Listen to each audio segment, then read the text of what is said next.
আমরা সর্বাত্মকভাবে এই সরকারকে সহযোগিতা করতে প্রস্তুত ছিলাম দেশের স্বার্থে, জনগণের স্বার্থে। কিন্তু বিএনপি সরকার সেই সকল সহযোগিতা নেওয়ার সকল দরজা বন্ধ করে দিচ্ছে।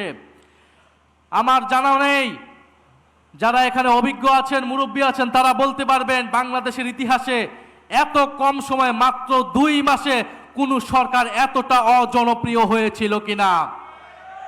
বিএনপি সেটা বাস্তবে প্রমাণ করে দিয়েছে। এই সরকার 2 মাসে যতটা অজনপ্রিয় হয়েছে, আমরা জানি না আগামী 6 মাসে তার পরিণতি কি হবে, তার অবস্থান কি হবে। আমরা দেশে কোনো অস্থিতিশীলতা চাই না।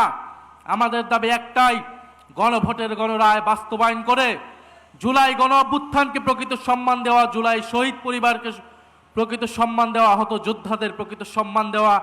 আমরা সেটার জন্য রাজপথে আছি, সংসদে আছি। ইনশাআল্লাহ আমরা ঐক্যবদ্ধভাবে আমাদের সে দাবি আদায় করে ছাড়বো ইনশাআল্লাহ।